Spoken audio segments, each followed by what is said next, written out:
Ok les gars, côte de veau, haricots et riz. Training avant la salle.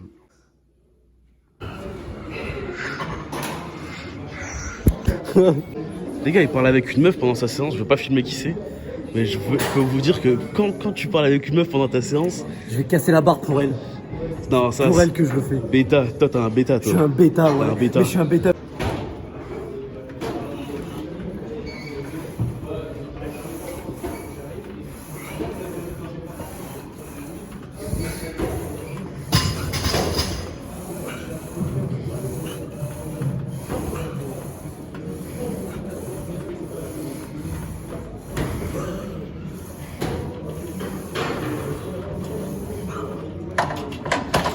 Seconde ou pas? Là, 10 secondes.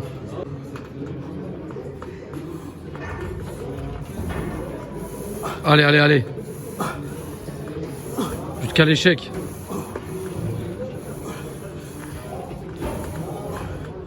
C'est ça.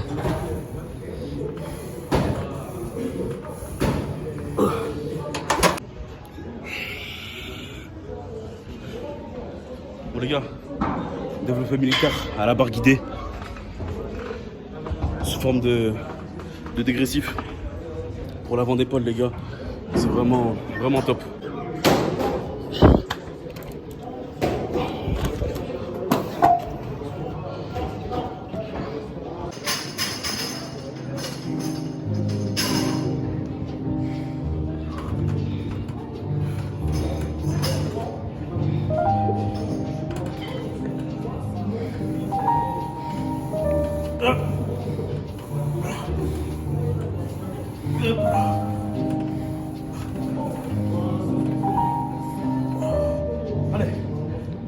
Allez, allez, encore, encore, encore.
Allez, encore, encore, encore. C'est les meilleurs. C'est maintenant que ça commence.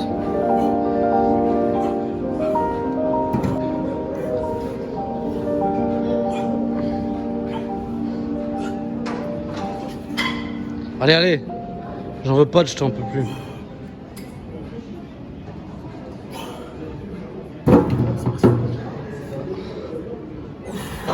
Monte-leur le pump.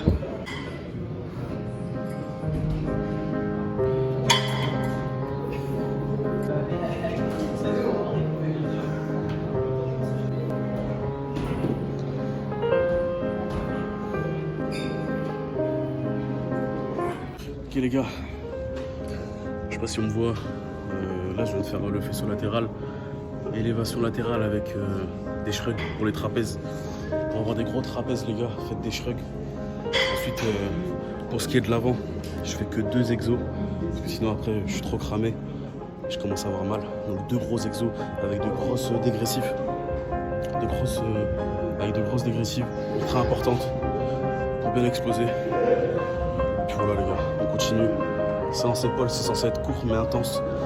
Peu de temps de repos, beaucoup d'intensité les gars. De toute façon si on veut construire du muscle, c'est en le choquant, en le brûlant, en le détruisant. Et il n'y a que ça qui paye. Ah, là ça fait mastodon.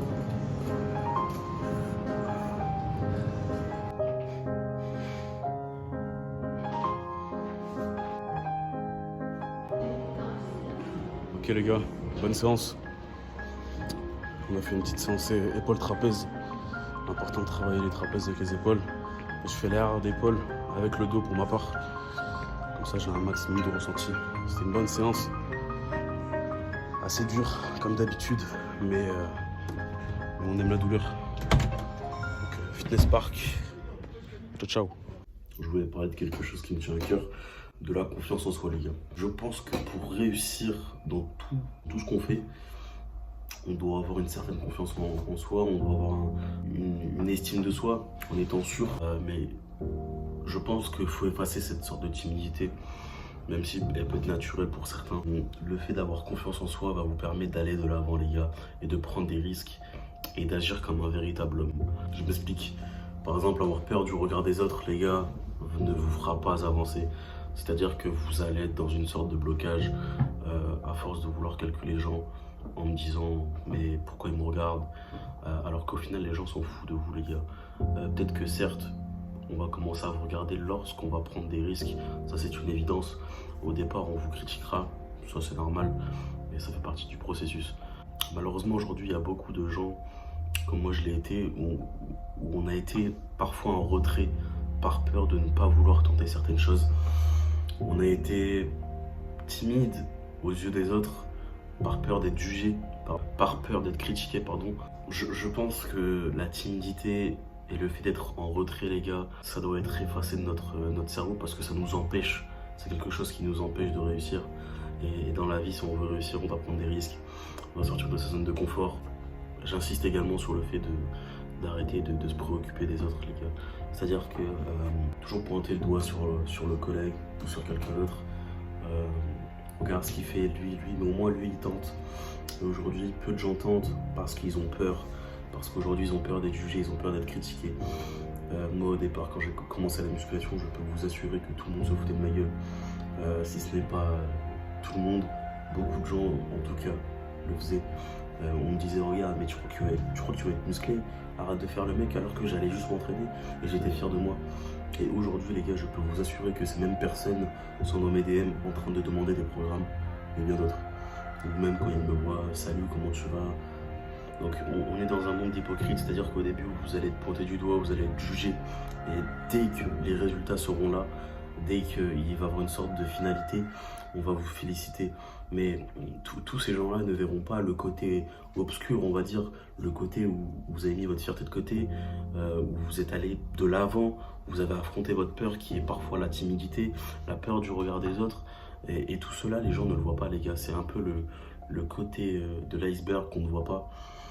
Mais j'insiste vraiment sur le fait d'arrêter de se préoccuper du regard des autres les gars. C'est quelque chose de nul, parce qu'à force, on n'avance pas. C'est une évidence. Imaginez seulement, demain je vais ouvrir une marque de vêtements et je vais me dire, mais non, regarde, il y a lui qui l'a fait. Inconsciemment, je me préoccupe du regard des autres. Donc, je pense que pour avoir une certaine confiance en soi, déjà, on doit vivre dans une hygiène de vie assez stable et saine, qui est dans le sport, dans les études, ou pas forcément, mais avoir quelque chose de stable, ce qui est vraiment important. Beaucoup de gens me demandent, j'arrive pas à faire ci, j'arrive pas à faire ça, j'ai honte d'aller à la salle, il y a trop de monde. Ça c'est un exemple typique.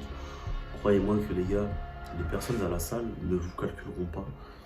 Personnellement, quand je vois un débutant à la salle, je veux l'aider, ou d'ailleurs je le regarde pas, mais c'est un blocage qui est fait naturellement. Ce sort de blocage là, encore une fois, le fait de se préoccuper du regard des autres. C'est-à-dire que faites les choses pour vous et pas pour les autres. C'est important, personne ne le fera pour vous sinon. Ça, j'ai dû le répéter au moins une dizaine de fois dans mes vidéos. Personne ne le fera pour vous, les gars. Bref, en tout cas, les gars, je voulais aussi parler d'une dernière chose. La posture influence vos émotions. C'est-à-dire que si vous êtes dans une posture de soumission ou dans une posture de victime, inconsciemment, vous allez vous mettre en retrait. Par exemple, dans le cas contraire, si vous êtes dans une posture de « moi, je suis un bonhomme, moi, je veux faire ci, je veux faire ça », eh bien, inconsciemment, vous allez influencer les gens autour de vous et vous allez vous dire mais regarde, là j'ai confiance en moi, Zram, regarde ce que je fais. Donc je pense que tout est d'ordre psychologique, tout vient du cerveau. Je pense que si on veut faire quelque chose, on doit dire à notre cerveau l'inverse. Parce que le cerveau contrôle tout les gars. Que ce soit dans une étape physique, une transformation physique. Si on veut réussir, on doit être programmé dans notre tête et ça c'est important. Voilà. Ça me tenait à cœur de parler de ça. N'hésitez pas à rester branché parce que ça va arriver très fort. Je suis peut-être un gamin de 18 ans mais en tout cas j'ai envie de faire bouger les choses. Et donc voilà, restez focus, restez concentrés les gars. On se voit très vite.